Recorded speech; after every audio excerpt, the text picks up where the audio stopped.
sommes à quelques heures des deuxièmes fêtes de Pessah et je crois que pour tout le monde, on ne les a pas vues passer. Parce que déjà, en temps normal, on ne voit pas passer les fêtes. Et quand on est confiné, eh bien, le temps non plus ne passe pas. D'ailleurs, toute la difficulté, c'est d'arriver à faire en sorte que notre temps ne soit pas avalé en vain, qu'il soit consacré, qu'on puisse en faire quelque chose de beau, de bien, d'utile. C'est tout le sens de la bénédiction que l'on répète tous les jours de la fête, Mekadesh Israël Vazemanim, qui sanctifie Israël et les temps. Car il y a plusieurs temps, et on le sait bien. Et le juif sait que le temps est le bien le plus précieux qui lui a été donné par Hachem, avec la vie, donc avec la santé. Et il va de soi que ce soir, nous allons vivre un événement exceptionnel. Le Shivii Shel Pessah, le 7e jour de Pessah, est considéré comme un moment d'une grande élévation. Pourquoi ? Parce que justement, c'est le moment où les enfants d'Israël ont traversé la mer Rouge. Nos maîtres nous enseignent qu'il y a deux choses qui sont comparables à la traversée de la mer Rouge, par leur difficulté. Cacher Zivugo chez la dame qui Kriyat Yam-Souf, le fait de trouver la bonne personne, sa bonne moitié, c'est aussi difficile que traverser la mer Rouge, que d'ouvrir la mer Rouge l'a été pour Hachem, pour Dieu. Donc quelque chose d'une extrême complexité. Et puis cacher Parnassa chez la dame qui est Kriyat Yam-Souf. La Parnassa, donc ce qui nous permet de vivre, c'est aussi difficile. Et on peut comprendre qu'il y a une complémentarité. Parce que finalement, pourquoi vient-on sur Terre ? Pour fonder une famille et pour lui donner les moyens de vivre décemment. Et tout cela pour pouvoir accomplir les mitzvot, accomplir la Torah et faire le dessein, accomplir le dessein d'Hachem. Donc on peut comprendre que ces deux choses soient d'une difficulté intense. C'est la raison pour laquelle on fait une veillée d'études jusqu'à la moitié de la nuit, le 7e jour de Pessah, pour s'acquérir des mérites supplémentaires. Cette année, ça sera un peu compliqué, parce que nous ne serons pas tous ensemble réunis comme chaque année à la synagogue, en train d'étudier, dans la joie, dans la bonne humeur et dans l'intention de pouvoir justement s'élever spirituellement.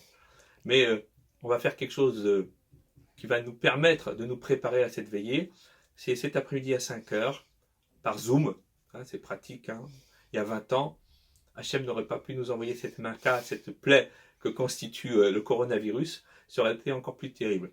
Aujourd'hui, au moins, on a des palliatifs, on a des choses qui nous permettent de pouvoir faire en sorte que, nonobstant le fait que nous sommes confinés, nous soyons quand même en contact les uns les autres. On peut se voir, on peut échanger, et c'est déjà en soi quelque chose qui nous permet de traverser cette épreuve.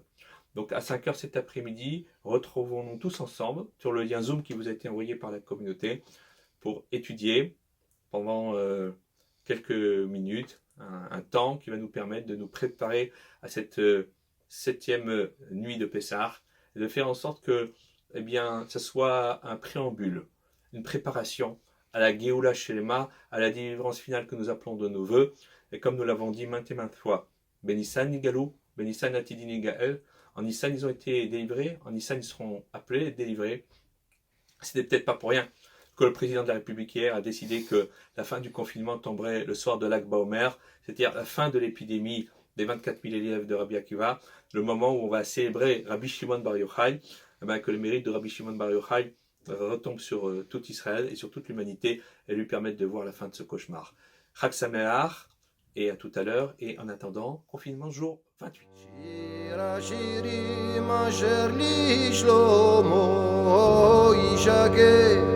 من נשיקות פיהו גיטובים דודך מיין ליראה שמניך טובים שמן תורה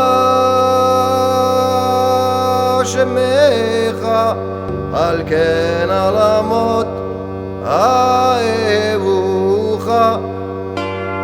מושכן יערך נהרוצה אביין ימלך דרה ונגילה ואין להזכיר דודיך מיין משרים אהבוך